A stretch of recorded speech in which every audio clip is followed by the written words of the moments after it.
یہ جب تک انسان میں صبر کا مادہ نہ ہوگا ممکن ہی نہیں. اس کو کہیں گے صبر علی الطاعہ، اطاعت پر صبر کرنا. ناگواری محسوس ہو رہی ہے لیکن اس ناگواری کو برداشت کرتے ہوئے انسان اللہ کے حکم کے اوپر جمع رہے، اللہ کے حکم پر عمل کرے. یہ کیا ہے؟ یہ صبر ہے.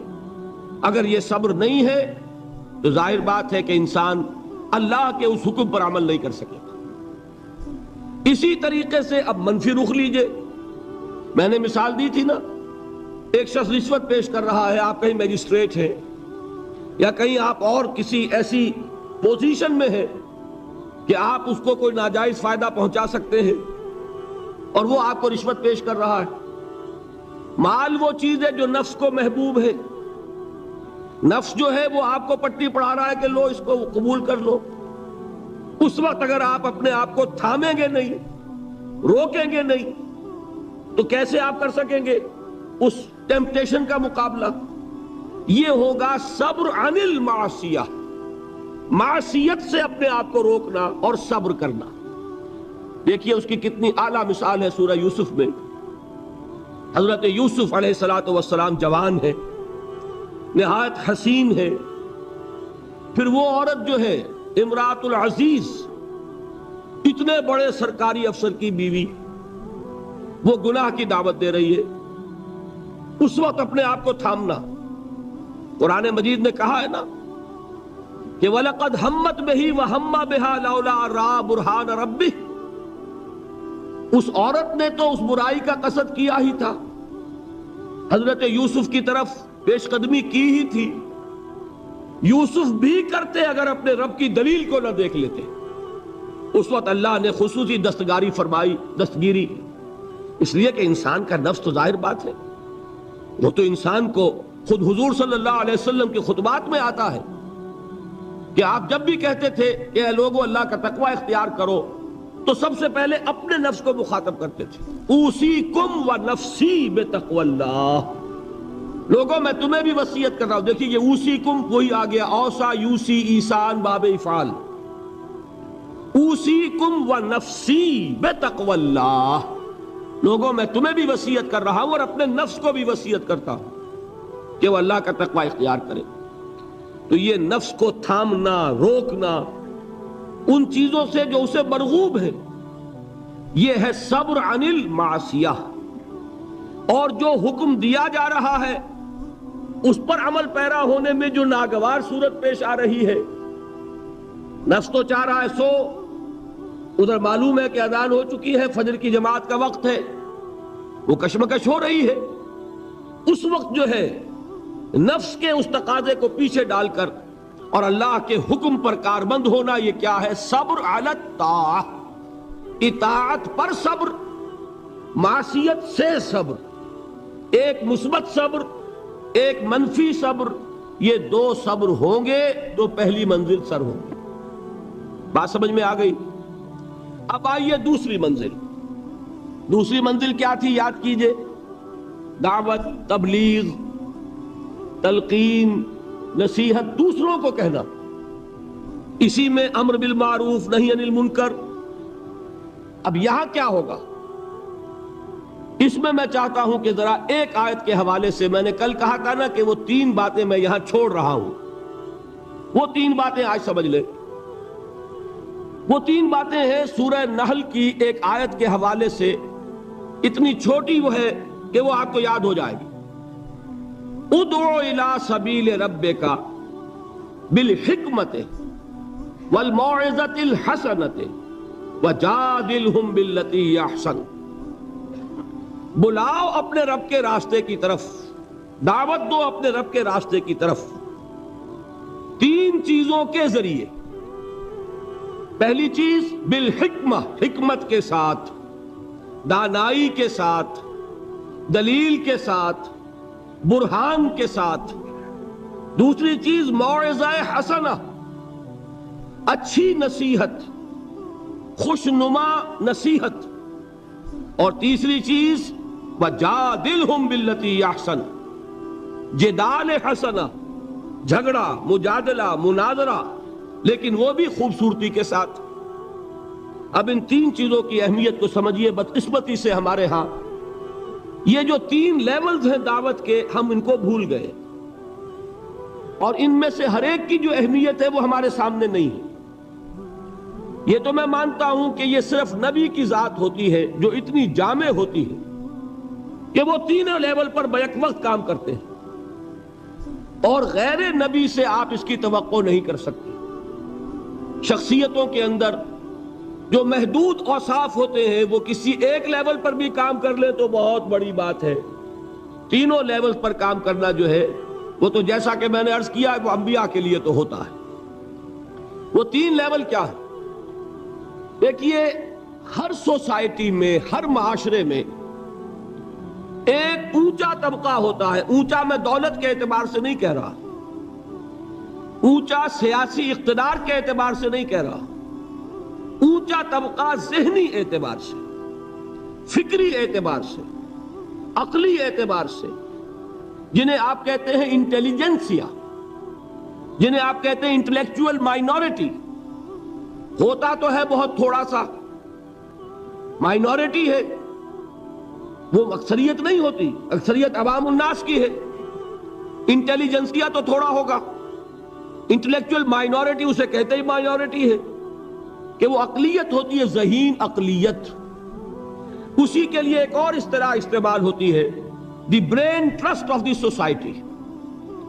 آج کل امریکہ وغیرہ میں تھنک ٹینکس، یہ ایک خاص ان کے ادارے وجود میں آ رہے ہیں کہ مفکرین کو جمع کیا جائے اور ان کی جو فکری صلاحیتیں ہیں ان سے استفادہ کیا جائے. اب ایک آدمی جو ہے وہ بظاہر تو بیٹھا نظر آ رہا ہے، کوئی کام ہی نہیں کر رہا ہے. آپ کو کیا پتا وہ فکری اور ذہنی اعتبار سے کس فضا میں ہے، کس عالم میں ہے، وہ کیا کر رہا ہے، کیا سوچ رہا ہے، آپ کو کیا پتا.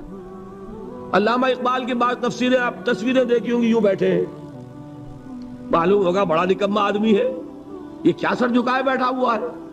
لیکن آپ کو کیا پتا کہ وہ فلسفے کی کون سی گتھیاں سلجھا رہا ہے، کون سا مسئلہ اس کے سامنے، زمان و مکان کا کوئی مسئلہ ہے، علم کی ماہیت کا کوئی مسئلہ ہے، اور غلطاؤں پیچا انسان. اب میں کیا عرض کروں، مضمون ذرا ہٹ رہا ہے. یہی کیفیت تھی محمد الرسول اللہ صلی اللہ علیہ وسلم کی ایک خاص دور میں. وحی کے آغاز سے متصلاً قبل اور وحی کے آغاز کے کچھ دیر بعد تک یہی تفکر، غور و فکر میں ڈوبے ہونے کی کیفیت تھی، جس میں کہ خطاب ہوا ہے کمبل میں لپٹ کر لیٹنے والے اب کھڑے ہو جاؤ، اے لحاف میں لپٹ کر لیٹنے والے اب کھڑے ہو جاؤ. یہ مزمل اور مدثر کیوں کہا؟ کیونکہ جب کوئی شخص غور و فکر میں ڈوبا ہوتا ہے، کوئی فکر ہے ذہن پر، سوچ بچار میں غرق ہے، تو وہ دوسروں سے تعلق منقطع کرتا ہے. اور عرب کا ایک خاص مزاج تھا، وہ اپنی چادر اپنے گرد لپیٹ کر یا لیٹ جاتے تھے یا بیٹھ جاتے تھے، اور چادر کو ایک ٹینٹ کی شکل میں اپنے گرد تان لیتے تھے. اب بھی ہمارے ہاں خود پاکستان میں پٹھانوں میں اس کا رواج موجود ہے. چادر کا جو وہ استعمال کرتے ہیں اس کے بہت سے استعمالات ہوتے ہیں. جو کندھے پر چادر پڑی ہوتی ان میں سے ایک یہ بھی ہے، اس کو اپنے گرد لپیٹا اور دنیا سے منقطع کر لیا. یہ کیفیت حضور کی رہی ہے. اسی کے لیے تو غار حرا میں جا کر آپ وہاں پر جو کرتے تھے، کیا کرتے تھے؟ ظاہر بات ہے کہ آپ کسی نبی کے امتی تو تھے نہیں کہ اس کے طریقے پر عبادت کرتے. اگر آپ نصارہ میں پیدا ہوتے تو حضرت مسیح کے بتائے ہوئے طریقے پر عبادت کرتے. اگر آپ یہود میں پیدا ہوئے ہوتے تو ان کی شریعت کے مطابق عبادت کرتے. آپ کو تو ابھی کوئی عبادت سکھائی نہیں گئی، تو کیا کرتے تھے غار حرا میں؟ یہ ہمارے محدثین کرام نے اس کے لیے یہ الفاظ تجویز کیے ہیں کہ کان صفت و تعبدہ فی غار حرا التفکر والاعتبار. غار حرا میں آپ غور و فکر، سوچ بچار کیا کرتے تھے. یہ سوچ بچار میں اس طریقے سے اپنے آپ کو لگائے ہوئے ہونے کی کیفیت تھی جس میں آیا یا ایھا المزمل قم، یا ایھا المدثر قم، اے لحاف میں لپٹ کر لیٹنے والے اب کھڑے ہو جائیے. لیکن یہ کھڑا ہونا کون سا؟ رات کا کھڑا ہونا. قم اللیل الا قلیلا نصفہ او انقص منہ قلیلا. اور مدثر میں یا ایھا المدثر قم، یہ کھڑا ہونا کون سا ہے؟ قم فانذر، یہ دن کا ہے. اب آپ خبردار کیجئے، دعوت دیجئے، اپنے رب کی تکبیر کیجئے۔ تو یہ در حقیقت دو حکم جو دیے گئے وہ اسی کیفیت میں۔ تو یہ بات جان لیجئے کہ وہ جو انٹلیکچوئل مائنورٹی ہوتی ہے، بظاہر آپ کو نظر آئے گا کہ کوئی کام نہیں کر رہے، اس لیے بڑی بڑی تنخواہیں لے رہے ہیں، تھنک ٹینکس کے اندر بیٹھے ہوئے ہیں، سوچ رہے ہیں کیا کام کر رہے ہیں یہ، وہ اصل میں وہ ہوتا ہے ان کے غور و فکر کی صلاحیت کو بروئے کار لانا، ایسا سازگار ماحول پیدا کرنا کہ وہ اپنی ذہانت، فطانت، سوچ بچار کی صلاحیتوں کو بھرپور طریقے پر بروئے کار لانا۔ بہرحال یہ ہے وہ انٹلیکچوئل مائنورٹی، اس کی اہمیت کیا ہے وہ بھی جان لیں۔ دیکھیے میں مثال سے سمجھا دوں کہ یہ میرا وجود ہے، آپ کا وجود ہے، 2 من کا 1.5 من کا وجود ہے کہ نہیں؟ ایوریج 1.5 من کا تو ہوگا، میرا تو خیر 2 من سے بھی زائد ہے۔ اب اس میں ایک دماغ ہے، اس کا وزن کتنا ہوگا؟ وہ پاؤ بھر کا، 1.5 پاؤ کا، آج سیر کا اتنا ہی ہوگا، لیکن سارے وجود کو کنٹرول کرتا ہے کہ نہیں؟ یہ میرا ہاتھ پکڑ سکتا ہے کسی چیز کو، لیکن کس شے کو پکڑے کس کو نہ پکڑے اس کا فیصلہ ہاتھ کر سکتا ہے؟ یہ تو دماغ سے ہوگا۔ یہاں سے حکم آئے گا یہ سانپ ہے مت پکڑنا، اور یہاں سے آئے گا لکڑی ہے پکڑ لو، اٹھا لو۔ پاؤں چل سکتے ہیں، کدھر چلیں کدھر نہ چلیں کون فیصلہ کرے گا؟ دماغ۔ یہاں سے آرڈر آتا ہے کہ چلو، تو دماغ پاؤں چلنا شروع کر دیتے ہیں۔ زبان بولتی ہے، فیصلہ کون کرتا ہے کیا بولنا ہے؟ دماغ۔ تو میرے پورے اس وجود کو کنٹرول کیا کر رہا ہے؟ دماغ۔ اس کی ریشو پروپورشن کیا بنے گی 2 من کے مقابلے میں آج سے؟ اسی طریقے پر آپ سمجھئے کہ انسانی معاشرے میں وہ برین ٹرسٹ جو ہے، انٹلیکچوئل مائنورٹی ہوتی بہت کم ہے لیکن بڑی اہم ہوتی ہے، جدھر کا ادھر رخ ہو جائے گا، جس طرف ان کا رخ ہو جائے گا ادھر معاشرہ خود بخود چل پڑتا ہے۔ یہ جو انٹلیکچوئل مائنورٹی ہے یہ واعظ سے کسی بات کو نہیں مانتی، واعظ سننے کوئی تیار نہیں۔ اس کا تقاضا کیا ہوتا ہے؟ عقل سے بات کرو، دلیل لاؤ، دلیل سے مانو، دلیل سے منواؤ، ہے کہ نہیں؟ بلکہ میں نے آپ کو بتایا تھا کہیں واعظ ہو رہا ہو تو وہ مسکراتے رہتے ہیں، اول تو آئیں گے ہی نہیں، کہیں پھنس گئے مجبوری کو تو زیر لب مسکراتے رہیں گے کہ یہ واعظ فرما رہے ہیں، بھائی کوئی عقل سے بات کرو، کوئی دلیل سے بات کرو۔ اب یہ کہہ دینا تو آسان ہے، فرائیڈ کا نظریہ بڑا گمراہ ہے، بہت غلط ہے، بھائی دلیل سے ثابت بھی کرو۔ یہ کہنا آسان ہے، مارکس کا نظریہ کفر ہے، لیکن کچھ ثابت تو کرو اس میں کیا خرابی ہے۔ یہ ہے اصل میں جو سب سے ٹاپ کے لیول کی تبلیغ ہے، وہ یہ ہے، دلیل سے، برہان سے، غلط نظریات کا عقلی دلائل سے ابطال۔ یہ بات یوں غلط ہے، یہ نظریہ باطل ہے، یہ تصور صحیح نہیں ہے، دلیل سے ثابت کیا جائے۔ یہ ہے کس کے لیے؟ انٹلیکچوئل مائنورٹی کے لیے۔ اس کو کہا ادعو الی سبیل ربک بالحکمت، وزڈم کے ساتھ، دانائی کے ساتھ، عقلی دلائل کے ساتھ، براہین کے ساتھ اللہ کے راستے کی طرف بلاؤ۔ دوسرا لیول کیا ہے عوام الناس کا؟ وہ لیول ہے عام لوگ، ان کے ذہنوں میں کوئی خناس نہیں، کوئی غلط نظریہ نہیں، انہوں نے تو جیسے آپ کہتے ہیں کلین سلیٹس ہیں، اس کے اوپر آپ جو چاہیں لکھ دیں، اور اگر کسی سلیٹ پر پہلے سے لکھا ہوا ہے تو پہلے اسے صاف کرنا پڑتا ہے تب لکھیں گے۔ تو وہ جو ہوتے ہیں ذہین اقلیت، ان کے تو ذہنوں کی پہلے صفائی کرنی پڑتی ہے۔ اگر ڈارون کا نظریہ بیٹھا ہوا ہے تو وہ نکالیں گے تو قرآن مجید میں جو آیا ہے قصہ آدم و ابلیس 7 مرتبہ، وہ ڈارون کا نظریہ نکلے گا تو بیٹھے گا نا۔ وہ ڈارون کا نظریہ وہاں ہے، وہ حجاب بنا ہوا ہے، وہ قصہ آدم و ابلیس کو پڑھتا ہوا مسکراتا ہوا گزر جاتا ہے۔ کیا بچگانہ باتیں ہو رہی، معاذ اللہ ثم معاذ اللہ ثم معاذ اللہ، اس کے ذہن میں بیٹھا ہوا ہے ڈارون کا فلسفہ۔ اب پہلے وہ ڈارون کا فلسفہ، اسی کو کہا ہے نا کسی نے کہ گلا تو گھونٹ دیا اہل مدرسہ نے تیرا، کہاں سے آئے صدا لا الہ الا اللہ۔ ذہن بدلا گیا، فکر بدلی گئی، سوچ بدلی گئی، کہیں ڈارون ہے، کہیں فرائیڈ ہے، کہیں مارکس ہے، کہیں ایڈلر ہے، کہیں برٹرینڈ رسل ہے، کہیں سارترے ہے، یہ ذہنوں کے اندر تو یہ بیٹھے ہوئے ہیں۔ تو اب کہاں سے بات آئے؟ اسی کو کہا تھا اکبر الہ آبادی نے کہ غزالی اور رومی کی بھلا کون سنے گا، محفل میں چھڑا نغمہ اسپینسر و مل ہے۔ جان سٹورٹ مل، اس کا فلسفہ یہ ہے، اس نے یہ فرمایا ہے۔ جس کے دماغ میں یہ بیٹھا ہوا ہے وہ غزالی کی بات کہاں سنے گا، رومی کی بات اس کے پلے کہاں پڑے گی؟ تو اس کے لیے تو ہے وہ بڑا کٹھن کام، اور کٹھن کام ہونے ہی کی وجہ سے ہم کرتے نہیں۔ عوام الناس میں وعظ سے نصیحت کرنا، تبلیغ کرنا یہ آسان ہے، لہذا ہمارے ہاں اس وقت جو کام ہوتا ہے وہ اسی بنیاد پر ہوتا ہے، اسی لیول پر ہوتا ہے۔ وعظ ہے، نصیحت ہے، میں اس کی نفی نہیں کر رہا، عوام کے لیے وہی مفید ہے۔ عوام کو آپ خام خواہ فلسفے پہ پڑھانے بیٹھ جائیں تو یہ بھی در حقیقت ان کے ساتھ ظلم ہوگا۔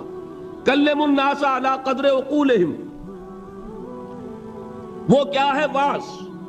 اور وعظ جو ہے وہ کوئی گالی نہیں ہے، وعظ بہت ہی مفید شے، بشرطے کہ دماغ میں کوئی خناس نہ ہو، فطور نہ ہو، کوئی غلط نظریے بیٹھے ہوئے نہ ہو۔ تو از دل خیزد بر دل ریزد، دل سے بات نکلے گی اور دل میں جا لگے گی۔ صرف یہ ہے کہ عوام الناس ایک بات کے بارے میں جان لیجئے، بڑے حساس ہوتے ہیں۔ یہ تو چونکہ در حقیقت کوئی عقلی علمی بات نہیں ہوتی، یہ احساس ہوتا ہے۔ اگر آدمی یہ محسوس کرے کہ یہ شخص اپنی دھونس جمانا چاہ رہا ہے، یہ میرے اوپر اپنے علم کا روب جھاڑنا چاہتا ہے، تو آپ کی بات کا اثر نہیں ہوگا۔ اور اگر محسوس کرے کہ یہ میرا مخلص ہے، میرا خیر خواہ ہے، میری بھلائی کے لیے بات کہہ رہا ہے، اس نے کوئی دھندا نہیں بنایا ہوا، اس نے یہ پروفیشن نہیں اختیار کیا ہوا، بلکہ یہ خالصتاً لوجہ اللہ بات کہہ رہا ہے، تو وہ بات واقعتاً دل سے نکلی ہوئی بات دل میں جا کے اثر لگے۔ یہ ہے عوام الناس کے لیے۔ اب تیسرا لیول ہے وہ جو آپ کا معاشرہ ہے، قادیانی مبلغین بھی موجود ہے کہ نہیں، عیسائی بھی موجود ہے کہ نہیں۔ پاکستان میں تبلیغ ہو رہی ہے عیسائیت کی، اور ان کے اعداد و شمار پڑھیے، کتنے لوگ ہیں کہ جو عیسائی ہو گئے ہیں پاکستان بننے کے بعد۔ پاکستان میں کتنے نئے چرچ ہیں کہ جو تعمیر ہوئے پاکستان میں پاکستان بننے کے بعد۔ ان کے مشنز کی رپورٹ پڑھیے، رونا آتا۔ وہ کیوں ہے کہ ان کے پروفیشنز ہیں، پروفیشنل پادری ہیں، بڑی ٹریننگز لے کر آتے ہیں، کروڑوں روپے کے بجٹ ہیں ان کے مشنز کے، پوری حکومتیں ان کی پشت پر ہے، وہ اندر ہی اندر دیمک کی طرح چٹ کر رہے ہیں۔ اب ان کا مقابلہ کرنا ضروری ہے۔ اگر مقابلہ نہیں کریں گے تو نتیجہ کیا نکلے گا کہ ان کا ایک اثر قائم ہو جائے، جس چیز کا نام آپ مناظرہ کہتے ہیں۔ اور آج ہمارے بعض تعلیم یافتہ لوگ مناظرے کو گھٹیا چیز سمجھتے ہیں، بری چیز سمجھتے ہیں، لیکن یہ جان لیجئے کہ مناظرہ بھی ضروری ہے، اس لیے کہ اگر یہ نہیں کریں گے تو آپ کے اپنے عوام جو ہیں ان کے زیر اثر آ جائیں گے۔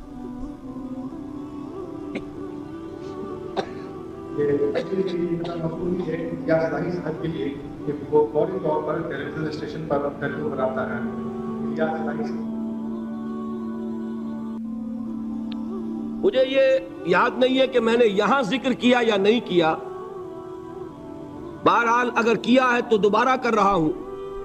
جب انگریز ہندوستان میں آیا تو ایک طرف تو انگریز کی حکومت قائم ہو رہی، ہم جو ہے مرعوب ہو گئے، محکوم بھی ہوئے، محکوم مرعوب بھی ہو جاتا ہے۔ دوسری طرف ان کے پادریوں کی فوج آ گئی عیسائیت کی تبلیغ کے لیے، اور یہ لوگ بڑے ٹرینڈ تھے، عربی پڑھ کر آتے تھے، فارسی سیکھ کر آتے تھے، قرآن پڑھ کر آتے تھے، تاکہ وہ ٹاک ٹاک کر حملے کر سکیں اسلام پر۔ اب ہمارے علماء کی اس اعتبار سے ٹریننگ نہیں تھی، وہ تو ہر کام کے لیے ایک ٹریننگ ہوتی ہے نا۔ اب انہیں تو چونکہ مسلمان ملک تھا، فتویٰ دینا ان کا کام تھا، کیا چیز ضروری ہے، کیا حرام ہے، کیا جائز ہے، کیا ناجائز ہے۔ کبھی کسی عیسائی سے مناظرے کا موقع ہی پیش نہیں آیا تھا۔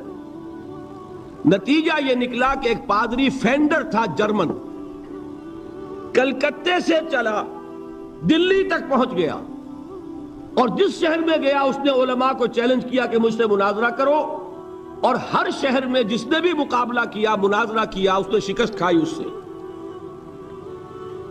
پھر وہ جامع مسجد دہلی کی سیڑھیوں پر کھڑے ہو کر اعلان کرتا ہے کہ میں کلکتے سے چل کر یہاں تک آ گیا ہوں اور کوئی مسلمان عالم میرا مقابلہ نہیں کر سکا.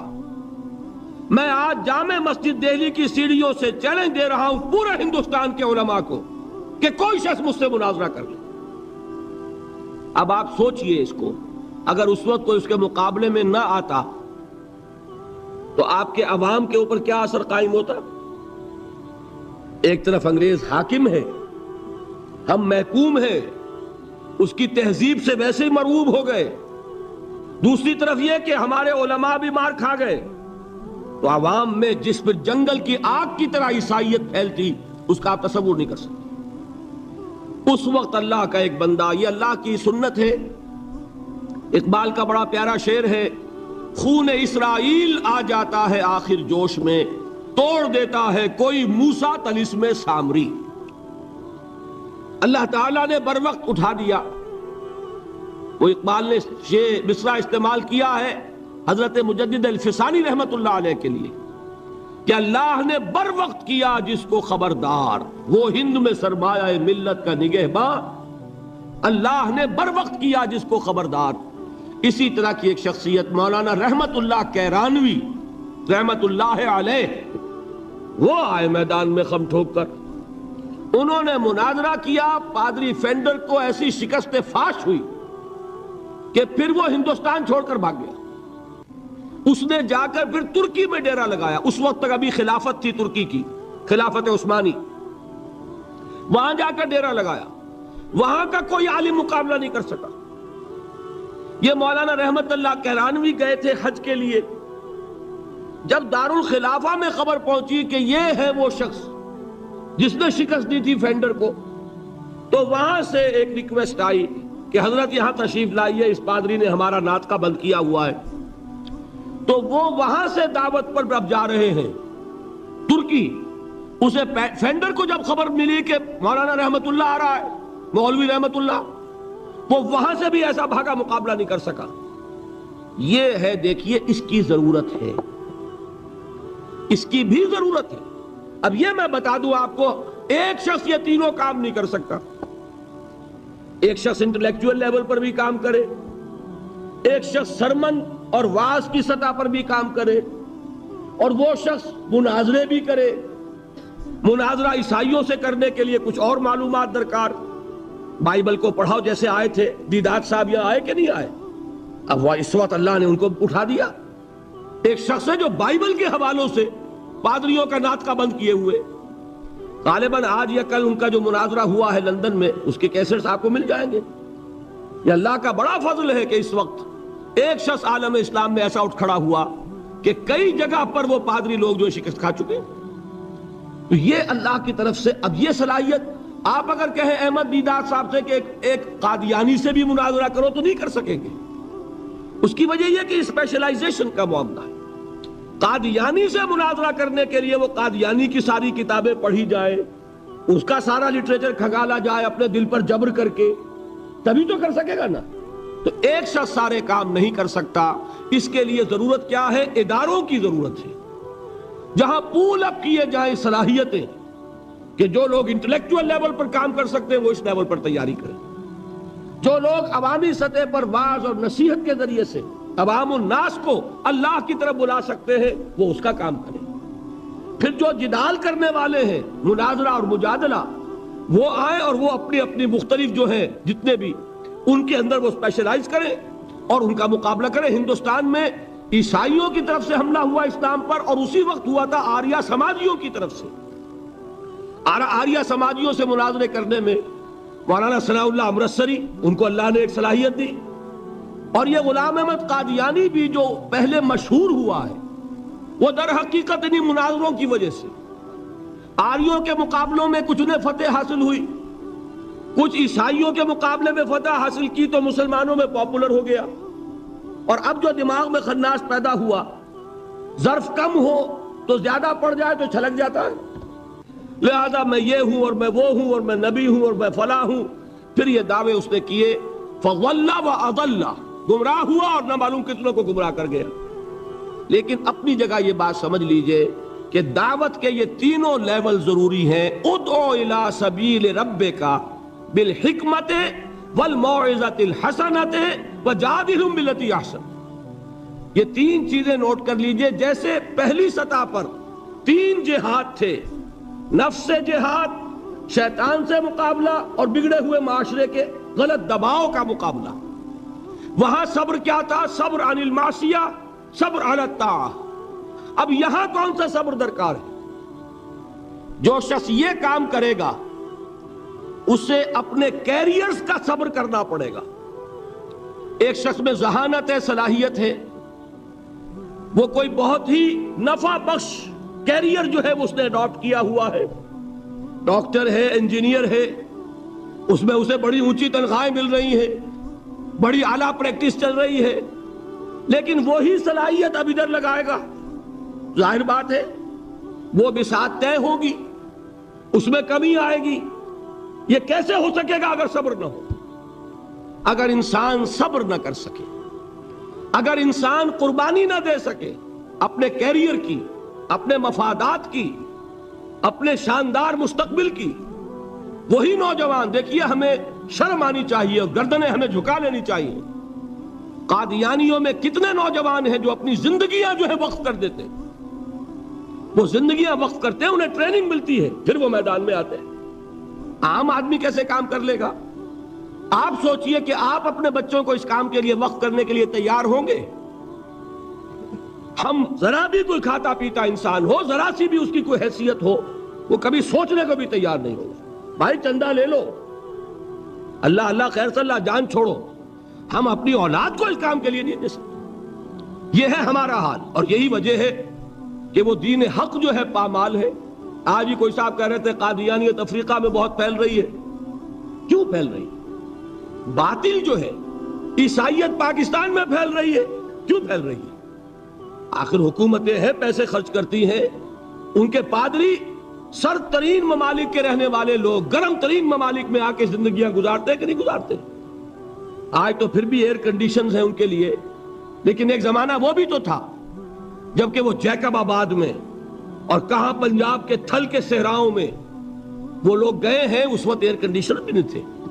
انہوں نے وہاں جا کر کام کیے ہیں، ان گرمیوں کو جھیلا ہے. تو کام تو کرنے سے ہوتا ہے، صبر کا مادہ نہیں ہوگا تو آپ کام نہیں کر سکیں گے. اور اسی کا ایک دوسرا رخ ہے، جب آپ دعوت حق کے لیے کھڑے ہوں گے، پہلا قدم کیا آتا ہے؟ استہزاء، تمسخر، مذاق اڑانا، جس کی میں مثال اب دینا چاہتا ہوں محمد الرسول اللہ صلی اللہ علیہ وسلم کی شخصیت سے.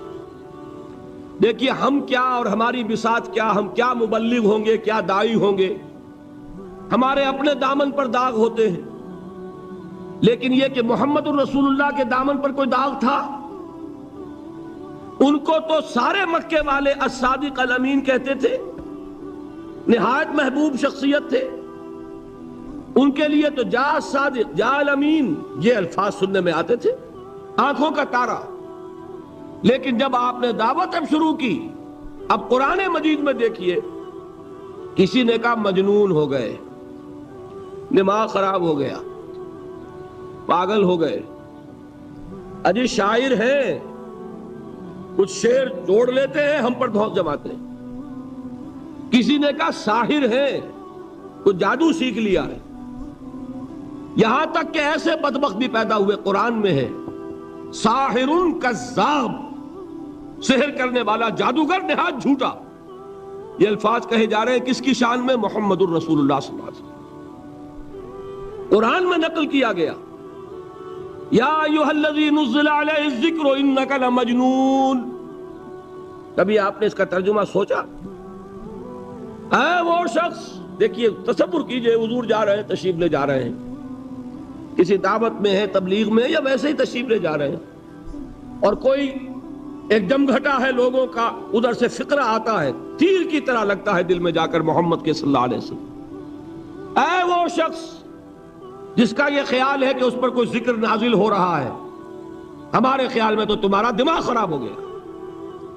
یا ایھا الذی نزل علیہ الذکر انک لمجنون، کہا کہ نہیں کہا؟ اور یہ نہ سمجھیے کہ حضور صلی اللہ علیہ وسلم کے قلب مبارک کو تکلیف نہیں ہوتی تھی. میں قرآن سے ثابت کروں گا، میں کہیں کوئی کہانیاں بیان نہیں کرنا چاہتا. قرآن نے کہا ہے وَلَقَدْ نَعْلَمُ أَنَّكَ يَضِيقُ صَدْرُكَ بِمَا يَقُولُونَ. اے نبی ہمیں خوب معلوم ہے صلی اللہ علیہ وسلم کہ جو کچھ یہ لوگ کہہ رہے ہیں اس سے آپ کا سینہ بھجتا ہے. یہ جو گھٹن ہوتی ہے، صدمہ ہوتا ہے. انَّكَ يَضِيقُ صَدْرُكَ بِمَا يَقُولُونَ، ہمیں خوب معلوم ہے کہ جو کچھ یہ باتیں آپ کو سننی پڑ رہی ہیں، یہ کڑوی کسیلی باتیں، یہ جو فقرے چست ہو رہے ہیں، استہزاء ہو رہا ہے، تمسخر ہو رہا ہے. سورہ حجر میں ہے، ایک جگہ کھڑے ہوئے لوگ قرآن کا مذاق اڑا رہے ہیں. بھائی فلاں آیت تم لے جانا، فلاں آیت میری ہوگی. اس کے ٹکڑے کر رہے ہیں، اس کے ٹکڑے حصے بکھرے کر کے قیمہ بنا کر ان آیات کا تمسخر اڑا رہے ہیں. ایک جگہ قرآن مجید میں مذکور ہے کہ فرشتوں کا مذاق اڑ رہا ہے. بھائی یہ دیکھو محمد نے کہا ہے صلی اللہ علیہ وسلم کہ جہنم پر تو کل 19 فرشتے ہیں، علیہا 19 قرآن میں آیت نازل ہوئی. ایک پہلوان کہتا بھائی 10 کو تو میں سنبھال لوں گا، باقی 9 کا تم انتظار کر لو. یہ باتیں آ رہی ہیں حضور کے کانوں میں. کلام الہی کے ساتھ کیا سلوک ہو رہا ہے، مجھ پر کیا فقرے چست کیے جا رہے ہیں، مجھ پر جس طریقے سے استہزاء اور تمسخر کا رویہ اختیار کیا گیا ہے. دل بھج رہا ہے، دل میں صدمہ ہے. دیکھیے سورہ نون ہے، اور میرے نزدیک یہ دوسری وحی ہے جو حضور پر نازل ہوئی ہے. اس کی ابتدائی آیات نون والقلم وما یسطرون ما انت بنعمت ربک بمجنون وان لک لاجرا غیر ممنون وانک لعلی خلق عظیم فستبصر ویبصرون بأیکم المفتون ان ربک هو یعلم بمن ضل عن سبیلہ وهو اعلم بالمہتدین. نون قسم ہے قلم کی اور جو کچھ یہ لکھتے ہیں. اے نبی آپ اپنے رب کی نعمت سے مجنون نہیں ہیں. یہ کیوں کہا جا رہا ہے؟ حضور کو جو صدمہ پہنچا ہے وہی نازل ہوئی ہے دل جوئی کے لیے، تسلی کے لیے. آپ کیوں برا منا رہے ہیں؟ اے نبی آپ کیوں صدمہ اور رنج اور اندوہ محسوس کر رہے ہیں؟ ان بدبختوں کے کہنے سے کوئی آپ مجنون ہو جائیں گے؟ مانتا بے نعمت رب کا بے مجنون وَإِنَّ لَكَ لَأَجْرًا غَيْرَ مَمْنُونَ. آپ کو جو یہ صبر کرنا پڑ رہا ہے، آپ کو جو یہ جھیلنا پڑ رہا ہے، اس کی وجہ سے آپ کو وہ اجر ملے گا جس کا سلسلہ کبھی منقطع نہیں ہوگا. وَإِنَّكَ لَعَلَىٰ خُلُقٍ عَظِيمٍ. اور اے نبی آپ تو خلق عظیم کے حامل ہیں. آپ کا اخلاق، آپ کا کردار، آپ کی سیرت، آپ کی شخصیت میں طہارت، نفاست، پاکیزگی، آج تک دنیا نے کوئی پاگل، کوئی مجنون ایسا بھی دیکھا؟ یہ ساری باتیں اللہ تعالیٰ حضور کی دلجوئی کے لیے فرما رہے ہیں. اس سے آپ اندازہ کیجئے کہ کتنا صدمہ ہوتا ہوگا.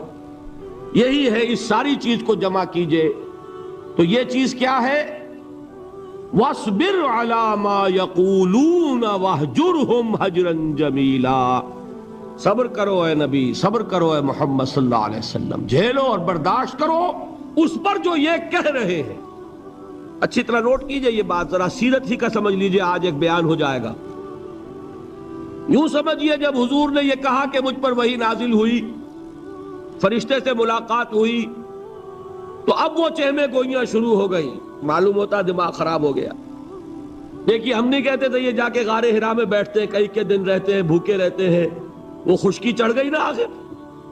یہ جس طرح کی باتیں دنیا میں آج ہوتی ہیں اسی طریقہ کی باتیں ہوتی تھیں. عتبہ ابن ربیعہ ایک مرتبہ آتا ہے، کیونکہ قریش کے بڑے لوگوں میں سے تھا، تو قریب آ کر بڑی اپنائیت کے ساتھ، بڑی شفقت کے ساتھ، بڑے بزرگانہ انداز میں کہتا ہے بھتیجے، حضور سے، بھتیجے اگر واقعی کسی بدروح کا سایہ ہو گیا ہے تم پر، وہ آسیب آ گیا ہے تو مجھے بتا دو. میرے بہت سے عاملوں سے تعلقات ہیں، میں کسی کو بلا کر یہ تمہاری بدروح دور کر دوں گا. اب آپ سوچئے کیا بیتی ہوگی حضور کے دل پر. یہ وہ کیفیات ہیں، اور یہ نوٹ کر لیجئے 4 برس تک یہی شکل رہی ہے. مخالفت اسی نوع سے ہوئی ہے جس کو کہتے ہیں فزیکل پرسیکیوشن، جسمانی تشدد، وہ پہلے 4 سال نہیں ہوا۔ اس کی وجہ کیا ہے کہ در حقیقت جب بھی کبھی کوئی ایسی دعوت اٹھتی ہے، اب مجھے اجازت دیجئے میں ایک لفظ انقلاب یہاں استعمال کر لوں، انقلابی دعوت۔ کل میں نے کہا تھا نا، ایک ہوتی ہے خالص مذہبی تبلیغ، ایک ہوتی ہے انقلابی تبلیغ۔ مذہبی تبلیغ کی سب سے بڑی مثال عیسائیت کی تبلیغ، اور انقلابی تبلیغ کی سب سے بڑی مثال اشتراکی تبلیغ۔ میں باہر سے مثالیں دے رہا ہوں، اندر سے نہیں دینا چاہتا۔ آگے یہ کہ یہ قدر گفتے باقی فکر کن، آگے انسان اپنی عقل سے کام لے، سوچے، غور و فکر کرے۔ تو یہ انقلابی تبلیغ تھی محمد الرسول اللہ صلی اللہ علیہ وسلم۔ اور انقلابی تبلیغ کے اندر یہ بات جان لیجئے کہ پہلا رد عمل جو ہوتا ہے معاشرے کا وہ یہ ہوتا ہے کہ کوئی ایسی بات گھبرانے کی نہیں ہے، ایک آدمی کا دماغ خراب ہو گیا ہے اور کچھ سر پھرے قسم کے چند نوجوان اس کے ساتھ ہیں، ایسی کیا بات ہے گھبرانے کی؟ مشت خاک ہے، بس ان کو چٹکیوں میں اڑاؤ۔ جو چٹکیوں میں اڑانا کہلاتا ہے نا، اسی کو قرآن مجید میں ایک اور جگہ کہا گیا ہے، یریدون لیطفئوا نور اللہ بافواہہم، یہ چاہتے ہیں کہ اللہ کے نور کو اپنے منہ سے بجھا دیں، پھونکے مار کے ہی بس۔ تو پہلا رد عمل جو ہوتا ہے ایک نظام کا، ایک کسی انقلابی دعوت کے خلاف، وہ رد عمل ہوتا ہے استہزاء، تمسخر، مذاق کرو، ان کو جس کو آپ انگریزی میں کہتے ہیں ڈی مورلائز کر دو، ان کی ہمتیں جو ہے وہ ٹوٹ جائیں، ان کو اس طریقے سے، اسی کا نام ہے آج کل کی اصطلاح میں کیریکٹر اسیسینیشن، ان کی شخصیتیں جو ہیں ان کو داغدار کر دو، ان کا اعتبار ختم کر دو، ان کا استہزاء کرو، تمسخر کرو۔ اور یہ میں آپ سے عرض کر رہا ہوں اس وقت ایک گونا فخر کے ساتھ اور اللہ تعالیٰ کا شکر ادا کرتے ہوئے کہ میں نے جو کام بھی کیا ہے اس وقت پاکستان میں، آپ نے اخبارات میں دیکھا ہوگا، بڑا دقیانوسی مولوی ہے، بیگمات کا رد عمل جو ہوا وہ آپ کے علم میں ہوگا، بڑے جو یہ جدید ہمارے روشن خیال قسم کے جو صحافی ہیں، اگر کہیں آپ نے پڑھا ہو جس طرح استہزاء ہوا ہے، جس طرح مذاق اڑایا گیا ہے، جو الفاظ استعمال کیے گئے ہیں، وہ میرے نزدیک بہت بڑی سند ہے جو اللہ کے ہاں جا کر پیش کروں گا کہ اللہ تیرے دین کے لیے۔ میں نے اپنے گھر سے کوئی بات نہیں کہی، میں نے جو بات کہی وہ جو شریعت محمدی کی بات ہے وہ کہی۔ اگر اپنی طرف سے کہی ہو، کوئی اضافہ کیا ہو، تو اللہ تعالیٰ کی پھٹکار ہو مجھ پر اور لعنت ہو مجھ پر۔ لیکن اگر میں نے وہی کچھ کہا جو شریعت محمدی کا تقاضا ہے اور قرآن اور سنت کی بات ہے، تو پھر اگر مجھے کسی نے پاگل کہا اور کسی نے دقیانوسی کہا اور کسی نے اور فقرہ چست کیا، تو میں اس کے لیے، میں تو سمجھتا ہوں میرے لیے وہ سند ہے جو اللہ تعالیٰ کے ہاں میں جا کر پیش کروں۔ اور یہ جان لیجئے کہ وہی بات ہوتی ہے ہمیشہ، ہسٹری ریپیٹس اٹسیلف۔ وہ بات کریں گے جو حضور نے کی تھی، وہی رد عمل سامنے آئے گا جو اس وقت آیا تھا۔ اس لیے کہ یہ تو جو انسانی مزاج ہے وہ نہیں بدلا، معاشرے کا انداز نہیں بدلا، وہ جو کام ہوگا اس کا رد عمل ابتدائی وہی ہوگا۔ اور اس میں در حقیقت امتحان ہوتا ہے صبر کا۔ کیا دل شکستہ ہو کر بیٹھ رہے گا انسان؟ ہمت جواب دے جائے گی، کمر ٹوٹ جائے گی، قوت ارادی اور عزیمت جو ہے مزمحل ہو جائے گی، پھونکوں سے چراغ بجھ جائے گا۔ یہ جو میں نے آیت آپ کو سنائی تھی، اس کا بڑی خوبصورت کے ساتھ ترجمہ کیا ہے مولانا ظفر علی خان نے کہ نور خدا ہے کفر کی حرکت پہ خندہ زن، پھونکوں سے یہ چراغ بجھایا نہ جائے گا۔ یریدون لیطفئوا نور اللہ بافواہہم واللہ متم نورہ ولو کرہ الکافرون، یہ چاہتے ہیں کہ اپنے منہ کی پھونکوں سے اللہ کے نور کو بجھا دیں، حالانکہ اللہ تعالیٰ تو اپنے نور کا اتمام فرما کر رہے گا، خواہ ان کافروں کو کتنا ہی ناگوار ہو۔ اس کی ترجمانی ہے نور خدا ہے کفر کی حرکت پہ خندہ زن، پھونکوں سے یہ چراغ بجھایا نہ جائے گا۔ بہرحال اس مرحلے پر میں نے آپ کو 2 صبر بتائے۔ صبر کس چیز سے؟ اپنا کیریئر دنیاوی جو بھی آپ حاصل کر سکتے تھے۔ ذہین آدمی ذہانت لگائے گا تو دین کی دعوت دے گا ایٹ دی انٹلیکچوئل لیول، اور یہ بات جان لیجئے کہ یہ چیز دنیا میں کسی کمائی کا ذریعہ نہیں بن سکتی، اسے قربانی دینی پڑے گی کیریئر کی، اپنے مفادات کی، تب کام کر سکے گا۔ عام آدمی وقت لگائے گا، صلاحیتیں صرف کرے گا، اپنی وہی اس وقت سے اور توانائی سے پیسہ بنا سکتا تھا۔ آج کل تو آپ کو معلوم ہے کہ بڑی سادی ہو گئی ہے یہ حساب کتاب کی بات، بہت سادہ۔ ایک انسکلڈ لیبرر کا 1 گھنٹہ برابر ہے اتنے روپے کے، ایک سکلڈ لیبرر کا 1 گھنٹہ برابر ہے اتنے روپے کے۔ آپ تو ہر چیز کاؤنٹ کر سکتے ہیں، میئر کر سکتے ہیں۔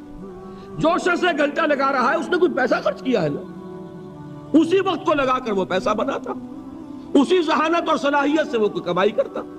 ادھر لگایا تو وہ جو کمی ہو رہی ہے اس کو برداشت کرنا، اس کو جھیلنا اور خوش دلی سے برداشت کرنا، یہ سمجھنا کہ در حقیقت یہ سب کچھ کیا ہے کہ اللہ تعالیٰ کے ہاں اس کا اجر و ثواب ملے گا۔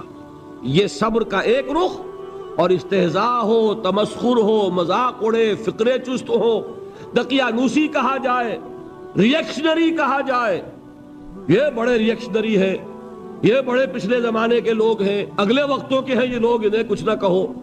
جو کہا جائے سنو، وَاصْبِرْ عَلَى مَا يَقُولُونَ وَاهْجُرْهُمْ هَجْرًا جَمِيلًا، اور صبر کیجئے محمد صلی اللہ علیہ وسلم۔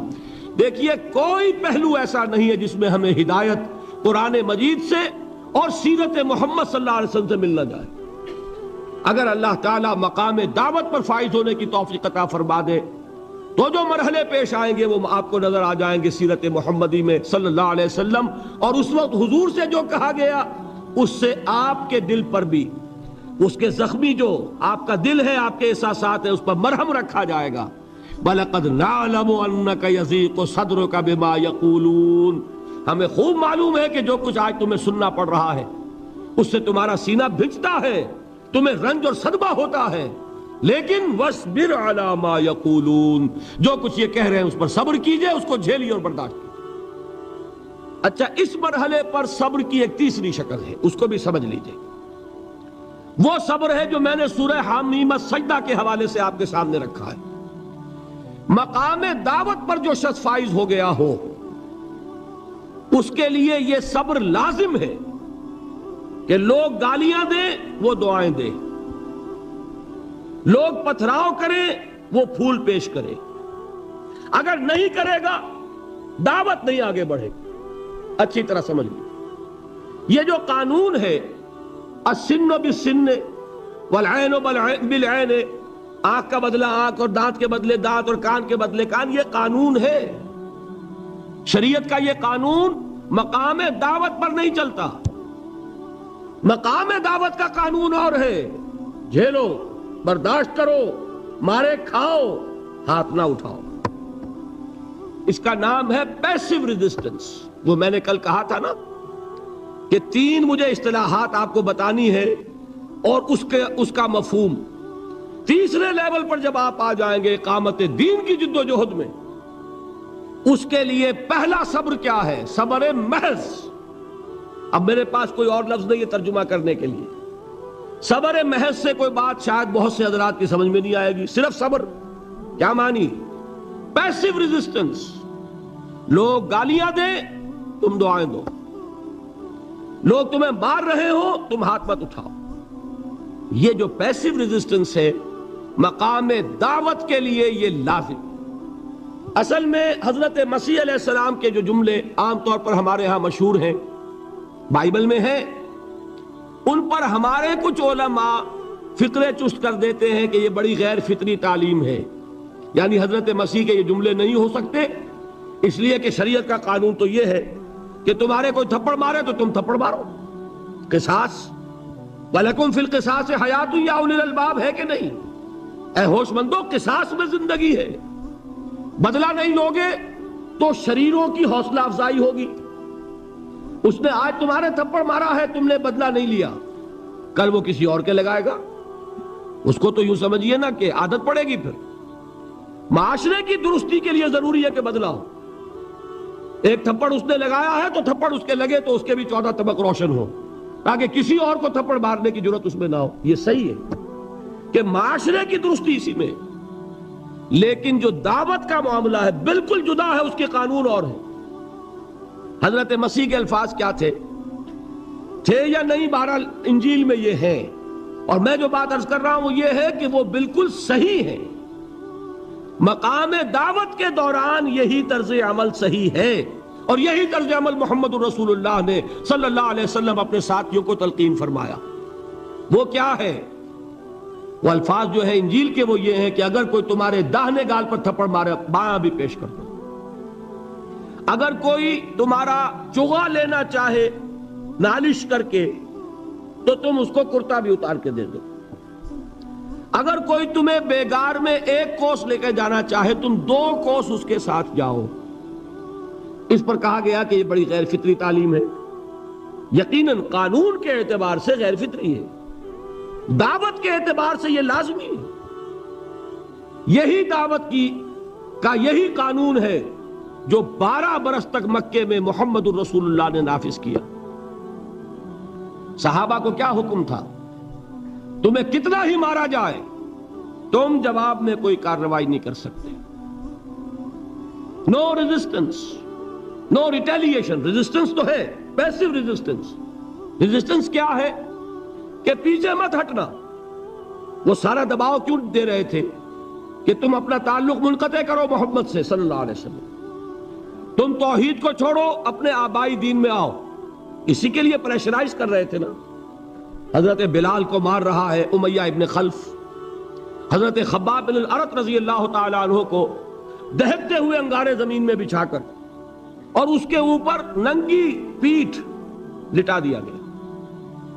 آپ ذرا تصور کیجئے، ایک شخص دیکھ رہا ہے کہ دہکتے ہوئے انگارے بچھائے جا رہے ہیں، یہ میرے لیے تیار کیے جا رہے ہیں، اور پھر حکم دیا جاتا ہے کرتا اتار دو، کرتا اتار دیتا ہے، لیٹ جاؤ، لیٹ جاتا ہے۔ کیوں؟ بڑی غیر فطری بات ہے یہ تو۔ اسے ہاتھ پاؤں مارنے چاہیے۔ ایک آدمی ڈیسپریٹ ہو جائے تو آپ کو معلوم ہے اس کے اندر طاقت بہت آ جاتی ہے۔ اسے نظر آ رہا ہو کہ مجھے تو بھون دیں گے، کباب بنا دیں گے، تو اگر اسے اجازت ہو 2-4 کو مار کر مرے گا۔ اجازت نہیں۔ محمد نے ہاتھ باندھ دیے صلی اللہ علیہ وسلم، تمہیں اجازت نہیں ہاتھ اٹھانے کی۔ یہ بعد میں سورہ نساء میں یہ الفاظ نازل ہوئے کہ اے مسلمانوں، ایک زمانہ یہ تھا کہ تمہیں حکم تھا کفو ایدیکم، اپنے ہاتھ بندھے رکھو، you are not allowed to retaliate. ڈٹے رہو، جمے رہو، کھڑے رہو، صبر کرو، جھیلو، برداشت کرو، پیچھے نہ ہٹنا، نہ محمد کے دامن کو چھوڑنا صلی اللہ علیہ وسلم، نہ توحید کا دامن چھوڑنا، لیکن ہاتھ اٹھانے کی اجازت نہیں۔ بتائیے کہاں گیا قانون؟ قانون تو یہ ہے کہ بدلہ لو، لیکن وہ قانون تو اس وقت نافذ ہوگا جب انقلاب آ جائے گا، اسلامی حکومت قائم ہو جائے گی، تب آئے گا نا قانون۔ ابھی مرحلہ ہے انقلابی عمل کا، ابھی تو انقلاب لانا ہے، اسلامی حکومت قائم کرنی ہے۔ اس پروسیس کے تقاضے کچھ اور ہیں۔ اس میں جو پہلا مرحلہ ہے وہ پیسو ریزسٹنس کا ہے، صبر کا۔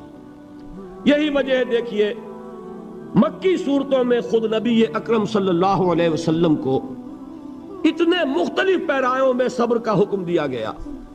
کچھ مثالیں میں دے چکا ہوں، وَلِرَبِّكَ فَاصْبِرْ، اسی طریقے سے وَاصْبِرْ كَمَا صَبَرَ أُولُو الْعَزْمِ مِنَ الرُّسُلِ، اے نبی صبر کیجئے جیسے کہ صبر کیا ہمارے اولو العزم رسولوں نے۔ وَاصْبِرْ وَمَا صَبْرُكَ إِلَّا بِاللَّهِ، اے نبی صبر کیجئے، اور آپ کا صبر تو اللہ ہی کے سہارے ہے۔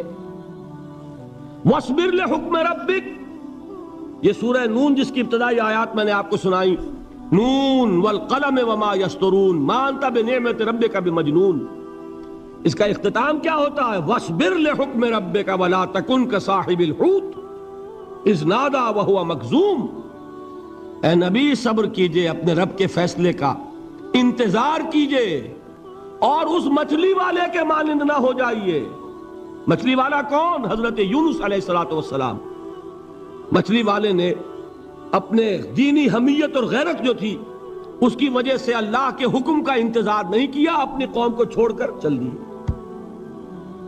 نبی کا رسول کا یہ معاملہ ہوتا ہے، جیسے کہ آپ کو معلوم ہے کوئی افسر ہے کسی حکومت کا، وہ اپنی پلیس آف ڈیوٹی کو نہیں چھوڑ سکتا.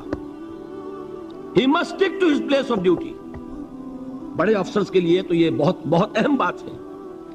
تو اے رسول، جہاں آپ کو ہم نے تعینات کیا ہے آپ وہاں سے ہل نہیں سکتے کہ ذرا مخالفت ہوئی، لوگوں نے فقرے چست کیے اور آپ کہیں اور چل دیے، دفع ہوئیے، یہ بات نہیں سننا چاہتے میں کسی اور کو سناؤں گا. ہو سکتا ہے نا؟ ہم تو کرتے ہیں نا یہ، اس لیے کہ ہمیں تو اللہ نے کہیں تعینات تو نہیں کیا نا. اگر ایک جگہ کے لوگ بات نہیں سنتے، چلو بھائی ہم کہیں اور جائیں گے، وہاں بات سنائیں گے.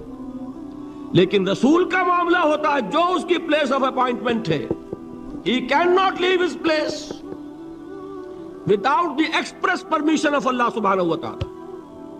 آپ نے یہ سنا ہوگا، سیرت کی تقاریر میں پڑھا ہوگا کہ مدینے کی طرف ہجرت کی اجازت حضور نے تمام صحابہ کو دے دی، خود منتظر رہے جب تک کہ اللہ کی طرف سے اجازت نہیں آ گئی.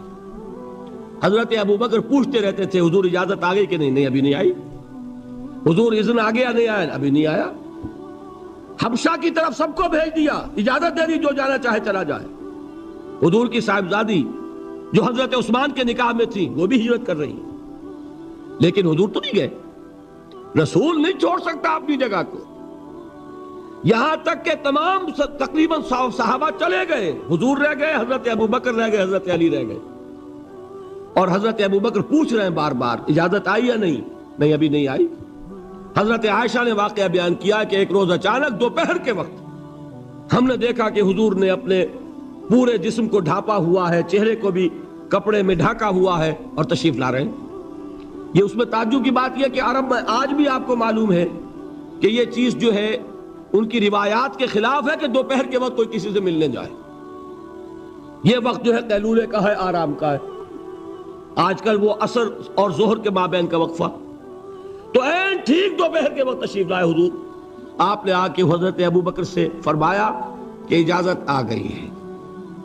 اس میں ایک قصہ تھوڑا سا اور بتا دوں، بہت دلچسپ ہے اور بہت ہمارے لیے سبق آموز ہے. حضرت ابو بکر نے بہت خوش ہو کر ایک بات کہی، حضور میں نے 2 اونٹنیاں تیار کی ہوئی ہیں. یعنی اب آپ وہ تو سوچتے تھے نا شاباش ملے گی کہ میں نے تیاری کی ہوئی ہے. میں نے 2 اونٹنیوں کو خوب کھلا پلا کے فربا کیا ہوا ہے، بڑی توانا ہے تاکہ ہم تیزی کے ساتھ سفر کر سکیں. حضور نے توقف کیا، فرمایا ہاں ٹھیک ہے، 1 اونٹنی میں استعمال کروں گا لیکن میں اس کی قیمت ادا کروں گا.